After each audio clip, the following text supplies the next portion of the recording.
My little brother sitting in this playing in this. My little brother done been driving this man. I don't do this no man. I don't want to try this. Pooh Shiesty walked free from federal prison October 2025 after 3 years behind bars for shooting 2 men during a Miami drug deal. But freedom might be more dangerous than his cell ever was. The streets remember everything. The question isn't they're coming, it's when. His last video had him on his knees. The dangerous streets waiting for Memphis's most wanted. Pooh Shiesty walked out of federal prison on October 7, 2025, completing approximately 3 years of a 63-month sentence for federal firearms charges connected to a 2020 Miami hotel shooting. The Memphis rapper, born Lancer Donnell Williams Jr., secured early release through good behavior credits and First Step Act time reductions, shaving nearly 2 years off a projected July 2027 exit date. Within hours of release, he reconnected with Memphis associates K, Carbon, and BG30 for an immediate studio session, signaling his rapid return to music rather than celebrations that might attract violence or law enforcement scrutiny. The circumstances surrounding his release generated speculation about threats from adversaries cultivated during his 2019-2021 rise, when aggressive lyrics, street conflicts, and publicized beefs created enemies throughout Memphis and beyond. His transition from federal custody's controlled environment into unpredictable street landscapes where rap feuds escalate into lethal violence places him in immediate danger categories that have claimed numerous artists in recent years through assassination, robbery, and street conflicts. The legal troubles began October 20th, 2020 outside the Atlanta Hotel in Bay Harbor Islands, Florida, when a drug transaction deteriorated into armed robbery and shooting. Pooh Shiesty, then 21, and associate Bobby Brown arranged through Instagram to purchase high-end sneakers and marijuana from 2 individuals. Williams arrived in a rented white McLaren 720S armed with a Draco AK-47 pistol, while Brown carried a handgun. When victim 1 attempted to shortchange them, both Williams and Brown drew weapons. Federal documents confirm Williams fired 1 round, striking victim 1 in the buttocks and victim 2 in the hip. Neither injury proved life-threatening. Following the shooting, they seized the merchandise and cash before fleeing north on the Palmetto Expressway. During escape, a Louis Vuitton bag containing $40,684 fell from the McLaren onto the street. Police recovered it with shell casings matching Draco ammunition. Hotel surveillance captured the complete sequence from arrival through shooting to backdrop. Critically, Williams posted Instagram stories hours later showing himself in the identical McLaren with cash displays providing consciousness of guilt evidence and facilitating identification. Fingerprints on the bag and boxes, victim statements, traffic camera tracking, and social media posts created overwhelming evidence, forcing plea negotiations rather than trial. Federal prosecutors indicted Williams on June 29, 2021, charging conspiracy to commit Hobbs Act robbery, conspiracy to possess firearms in furtherance of violent crimes, and discharging a firearm during crime of violence, carrying mandatory minimum 10-year consecutive sentence with life imprisonment maximum. Judge Edwin G. Torres denied bond on July 7, 2021, citing flight risk given Williams' financial resources and touring capabilities, plus endangered community based on demonstrated willingness to discharge firearms in populated areas. This detention removed Williams from music industry during commercial peak, interrupting touring schedules and recording sessions for his debut mixtape, generating substantial streaming revenue. Parallel to federal charges, Miami-Dade prosecutors pursued state charges for a May 30th, 2021 King of Diamonds strip club shooting. Following his Memorial Day weekend performance at the notorious venue, an unidentified patron bumped Williams, causing cash estimated between $3,000 and $40,000 to fall from his pocket. Multiple patrons scrambled for the currency, creating chaos. Security guard Frivin Dorr grabbed Williams to de-escalate, but Williams allegedly drew a concealed handgun and fired 1 shot, striking Dorr in the ankle. Dorr told detectives his dodging motion saved him from torso impact. Club surveillance captured Williams brandishing the weapon during stage exit, the money incident, escort attempts, and the discharge. Williams and his entourage fled in a black Cadillac Escalade, while social media videos showed him tucking the gun away. Despite Williams posting Instagram stories denying the $40,000 robbery as exaggerated rumors, prosecutors filed aggravated battery with deadly weapon charges carrying 5 to 30-year sentences. Williams surrendered June 8, 2021, appearing before Judge Ellen Sue Venzer, who initially set $10,000 bond before revoking it June 10th after prosecutors highlighted overlapping federal charges and public safety concerns. On June 15th, 2021, Dorr recanted through sworn affidavit, claiming pain medication influenced his statements and insisting injury resulted from crowd stampede rather than bullet. Prosecutors suspected witness tampering, but found no evidence. The recantation weakened the state case, but didn't eliminate prosecution, given video evidence and corroborating witnesses. The strip club case resolved through incorporation into Williams' federal plea agreement. On January 4th, 2022, Williams pleaded guilty to one reduced count of conspiring to possess firearms in furtherance of violent crimes and drug trafficking under Title 18 U.S.C. Section 9240. This eliminated a mandatory 10-year consecutive sentence, dropped robbery charges entirely, and incorporated the King of Diamonds shooting without additional time. Trial conviction on discharge counts would have mandated 10 years consecutive after robbery sentences, potentially totaling 20-plus years. The plea capped exposure at 8 years maximum while providing acceptance of responsibility credit. Judge K. Michael Moore sentenced Williams to 63 months on April 20th, 2022, crediting approximately 10 months' time served from his June 2021 arrest. Moore imposed 3 years supervised release with standard conditions, including probation reporting, drug testing, employment requirements, and travel permissions, plus special conditions prohibiting firearms possession, victim contact, and entry to certain Miami venues. Moore ordered restitution totaling $156, $57 for medical expenses, lost wages, paying compensation, and property value. Williams served time at United States Penitentiary Pollock in Louisiana, Federal Correctional Institution, Talladega in Alabama, and United States Penitentiary Coleman II in Florida. During incarceration, he participated in programs earning good conduct time credits, reducing sentences by approximately 15%.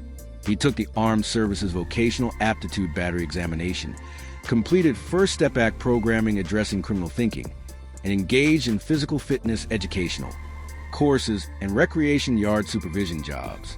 First Step Act legislation from December 2018 provided opportunities for time credits through recidivism reduction programming, educational achievements, and vocational training, accelerating his release from July 2027 to October 2025. Williams maintained communication with family and industry associates through calls and approved visits. His conversations reflected mindset evolution, responsibility, acceptance, sobriety commitment after years of heavy drug use, and determination to maximize post-release opportunities while avoiding conduct, returning him to custody. I was on everything, every drug, everything in pill form, all the drink. You know what I'm saying? Yeah, like just completely to me. It's like I'm trying my vision ain't clouding no more. Like I'm going forward, going towards my full potential. He emphasized newfound clarity gained through forced abstinence in controlled prison environments where drugs remained inaccessible. Screw like all right, I'm going to say rappers to show you got that like really taking their time out to sit down and write like good men. Like Lil Baby, you know what I'm saying? Okay, D'Over's like it's like bro, like you know what I'm saying? He ain't missing a beat. Yeah, are y'all familiar with Drip? Yeah, I know who Don Tripp is. Triple, Don Tripp, just wrote me a letter the other day. His institutional experience included witnessing serious violence and deaths at various facilities. I talked to your five with my boss one day. He called me. He was like, cuz I check on you all the time. I was like, what's up with Pooh? He was like, man, Pooh locked down a couple cats that got killed in the joint. Got killed in Victorville. These traumatic experiences reinforced prison dangers and motivated avoidance of conduct, risking return to custody. Despite facing conflicts with other inmates, Williams avoided serious disciplinary infractions, jeopardizing his good conduct credits. Industry support from Lil Baby, Lil Durk, Don Tripp Starito, and Gucci Mane through letters, calls, and public advocacy demonstrated his value and suggested commercial viability remain intact despite years away from active creation. The violent legacy and street credibility demanding blood. Pooh Shiesty's catalog generated over 2 billion Spotify streams despite incarceration limiting output. His aggressive lyrics, raw street narratives, and melodic hooks resonated with audiences seeking authentic Memphis street life representations. Back in Blood, released November 5, 2020, featuring Lil Durk, achieved 8 times platinum certification and accumulated over 2 billion streams. Peaking at number 13 on Billboard Hot 100, Lil Durk's opening bars, Pooh Shiesty, "That's my dog. But Pooh, you know I'm really Shiesty," became instantly quotable, cementing Williams' brand identity around cunning intelligence, survival instincts, and violence willingness. The 5-year anniversary on November 5, 2025, generated substantial social media activity, celebrating the track's enduring impact. Shy Summer, released June 23, 2020, featuring Chief Keef and Lil Durk, achieved triple platinum with 450 million streams, peaking at number 37. Backdoor with Lil Durk earned double platinum with 300 million streams, peaking at 71. The self-titled Pooh Shiesty featuring Big 30 achieved platinum with 200 million streams, peaking at 59. Guard Up featuring 21 Savage and Lil Durk earned platinum with 150 million streams, addressing constant threats facing street-affiliated rappers maintaining vigilance against robbery, assassination, and surveillance. Williams' Shy Season mixtape, released in 2021, compiled hit singles with new material across 18 tracks, accumulating over 500 million streams. The project peaked at number 3 on Billboard 200 and achieved gold certification, establishing Williams as a legitimate album artist beyond single success. Williams appeared on Drake's Wants and Needs, peaking at number 2 with 800 million streams, exposing him to Drake's global fan base. Multiple commentators noted Williams' verse compared favorably to Drake's contributions. His collaboration with Lil Baby and 21 Savage on Lifestyle achieved 5 times platinum with 600 million streams. Following release, Williams appeared on Lil Baby's Hit About It, accumulating 200 million streams and signaling comeback viability despite years away from active recording. Williams' catalog statistics demonstrate remarkable achievements despite truncated timeline. Approximately 30 singles plus 1 mixtape, released primarily between 2020-2021, generated over 2 billion total streams.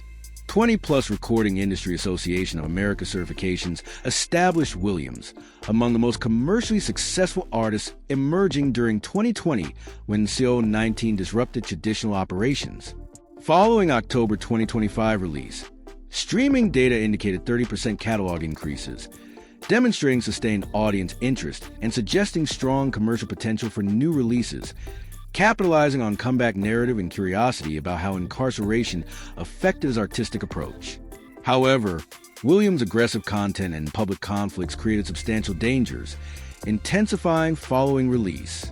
The rap industry's violence epidemic claimed King Von, Pop Smoke, Young Dolph, Takeoff, PNB Rock, and dozens of others through assassination, robbery, and street conflicts escalating from social media exchanges into lethal confrontations. Williams-specific conflicts remain opaque given limited public information about active beefs during incarceration, but concerning patterns emerge from lyrics, pre-imprisonment social media activity, and Memphis street politics, where rival factions maintain feuds erupting into shooting incidents, and murder investigations rarely resulting in convictions due to witness intimidation and community distrust of law enforcement. Memphis consistently ranks among America's most dangerous cities, according to FBI statistics, with violent crime rates substantially exceeding national averages, and homicide rates placing the city among the top 10 most murderous urban areas. The street culture operates according to codes valuing reputation defense, swift retaliation against disrespect, and violent responses to perceived challenges carrying existential significance within communities where reputation determines survival prospects. Williams' rapid rise occurred amid this volatility where newfound wealth, media attention, and street credibility made him both robbery target and adversary to rivals, viewing his success as threatening their positions within hierarchies governing respect, fear, and power distribution. The violence characterizing Williams' legal troubles, shooting 2 men during the hotel incident and allegedly shooting a security guard at King of Diamonds, demonstrated his willingness to employ potentially lethal force when perceiving threats or disrespect. This established reputation serves dual purposes: deterring potential adversaries, recognizing attacking Williams carries substantial violent response risk, while encouraging others viewing his proven willingness to shoot as evidence that eliminating him will remove a dangerous enemy before preemptive strikes. Beyond individual beefs, Williams faces structural dangers inherent to his demographic position as young, wealthy black men from impoverished Memphis neighborhoods who achieve success through rap while maintaining street connections. Robbery remains a constant threat as criminals specifically target rappers leaving studios, clubs, hotels carrying valuable jewelry, cash, and vehicles. We got the dust on the game. What we doing? What's up, my little twin man? We got my little brother sit in this man. My little brother been driving this man. I don't do this, no. This statement suggests Williams recognizes need for lower profile than his pre-incarceration lifestyle, characterized by expensive rentals, heavy jewelry, and public appearances attracting positive fan attention and negative interest from criminals, rivals, and law enforcement. His reference to preferring Slim over Birdman indicates inclination toward behind-the-scenes operations rather than flashy persona, though his acknowledgement of getting on Birdman stuff suggests flexibility, depending on circumstances. However, stated intentions toward lower-key approaches may prove difficult. Maintaining given competitive industry position, fan expectations for public engagement, and Memphis street culture's emphasis on visible success demonstration as prerequisite for maintaining respect and deterring challenges from rivals, interpreting low profiles as weakness, inviting exploitation, staying alive while staying free. The modern rap industry's violence epidemic demonstrates that wealth, security personnel, and public profiles provide insufficient protection against determined adversaries. King Von's November 2020 death outside an Atlanta hookah lounge following altercation with Quando Rondo affiliates escalated from verbal confrontation to shooting, leaving Von dead and multiple wounded. Pop and Smoke's February 2020 murder in Hollywood Hills. Rental resulted from targeted home invasion by gang-affiliated robbers who identified his location through social media posts revealing property address. Young Dolph's November 2021 assassination in Memphis occurred at Makida's Cookies when gunmen opened fire in broad daylight in Commercial District. Takeoff's November 2022 murder outside Houston bowling alley resulted from dice game dispute when he was struck by bullets intended for others. PMBB Rock's September 2022 death at Los Angeles. Roscoe's Chicken and Waffles occur when robbers entered after his girlfriend's Instagram post revealed location, shooting him despite compliance. Pooh Shiesty's release into this environment creates immediate danger from multiple threat vectors. His status as recently released federal prisoner, carrying substantial street credibility, proven violence history, and restitution debt makes him attractive target. Williams must pay $156.57 restitution, creating financial pressure, potentially motivating participation in risky activities, including performances at poorly secured venues and association with individuals involved in criminal enterprises generating quick income, but exposing Williams to violence, law enforcement attention, and supervised release violations.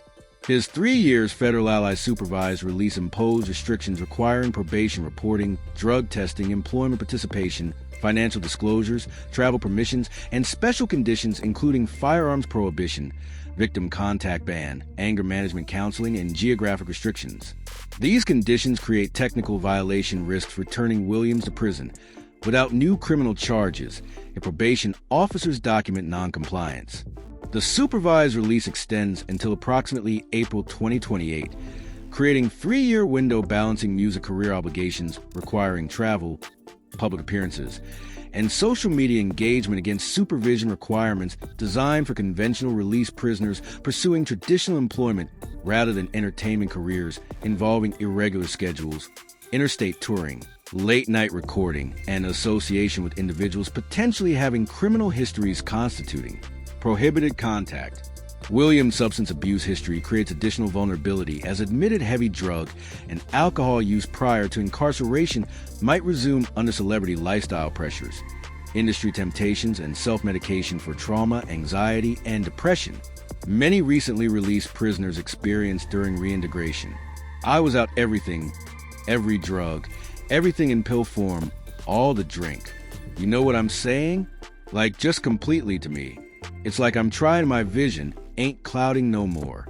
Like I'm going forward, going towards my full potential. However, maintaining sobriety outside prison's controlled environment proves difficult facing entertainment industry's substance-saturated culture where drug and alcohol use constitutes normalized social activity.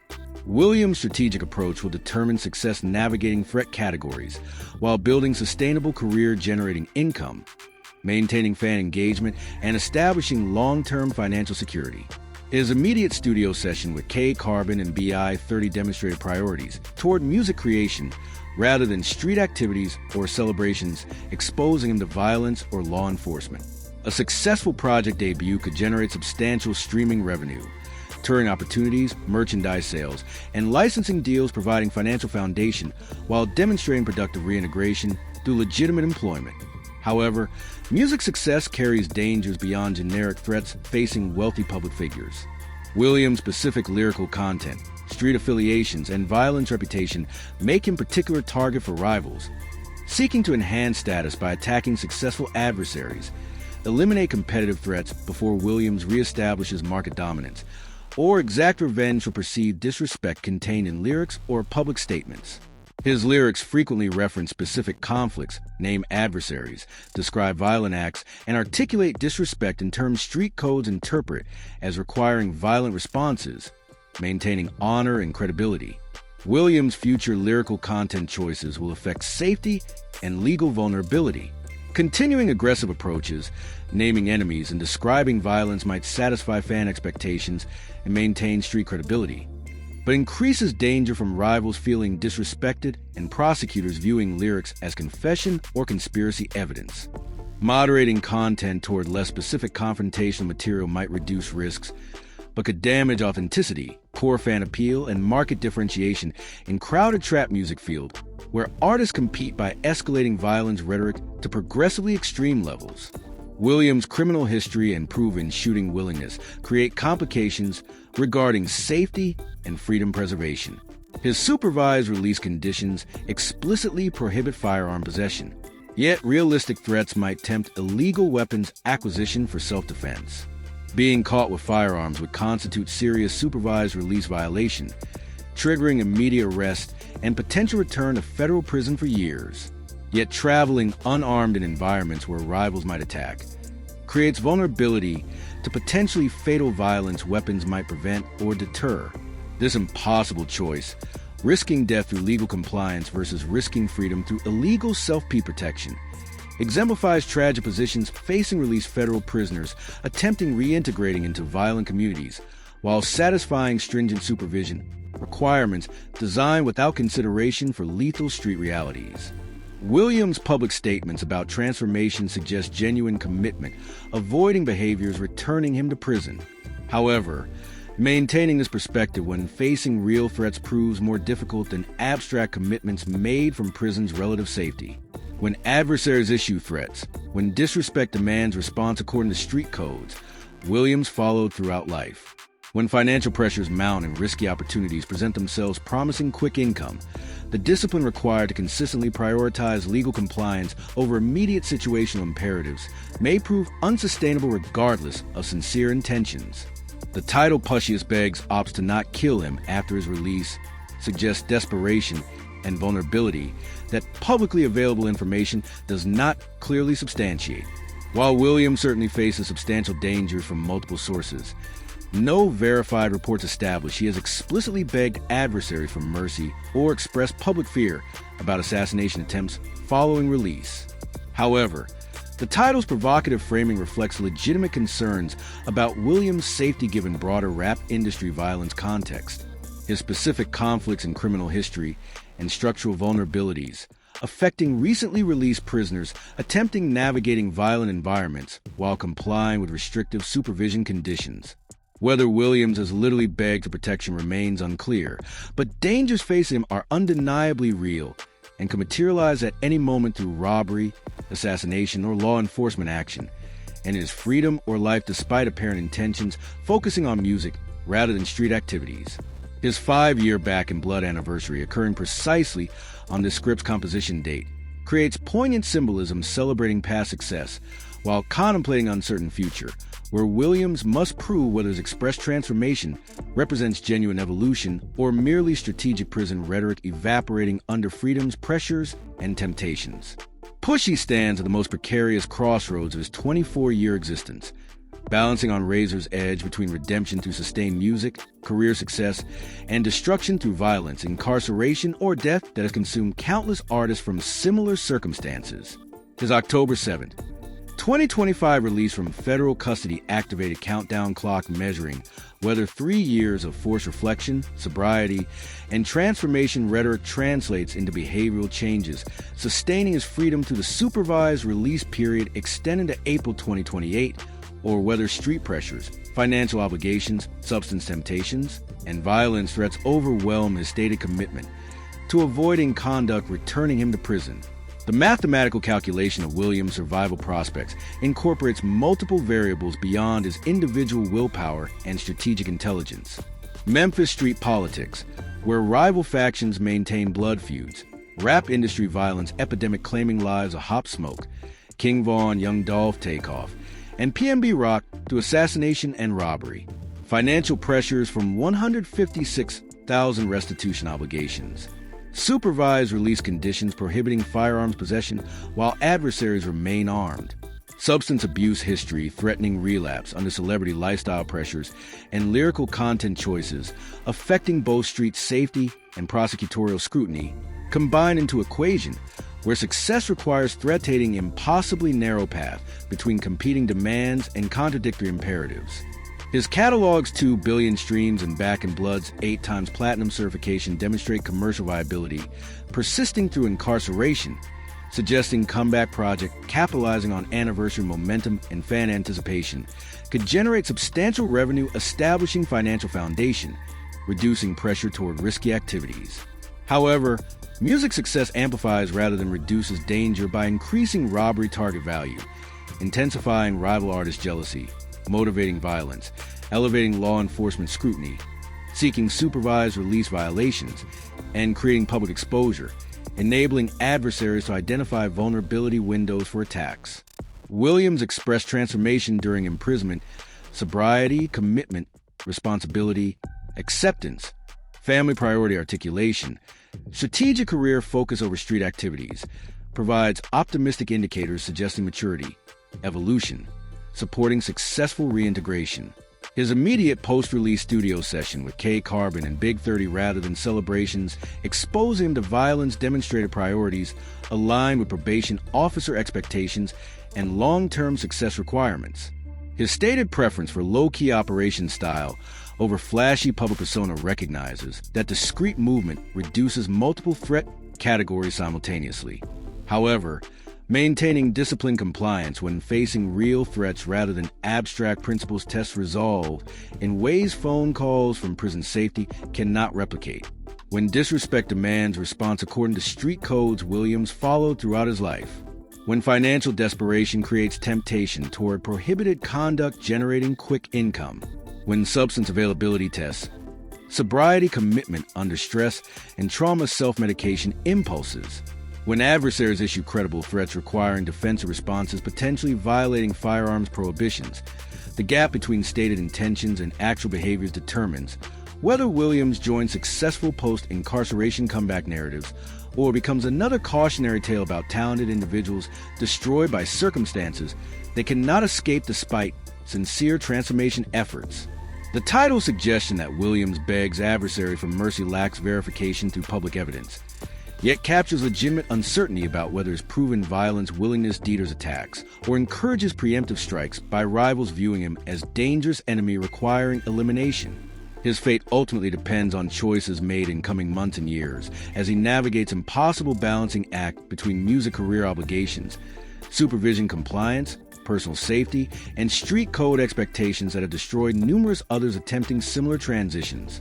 Whether Pooh Shiesty's story concludes with sustained success, demonstrating redemption's possibility, or tragic ending, reinforcing street life's inescapability remains unwritten. Contingent on daily decisions, balancing survival against freedom in environments where choosing correctly often proves impossible and choosing incorrectly proves fatal. Thanks for watching. Check out other cards on the screen.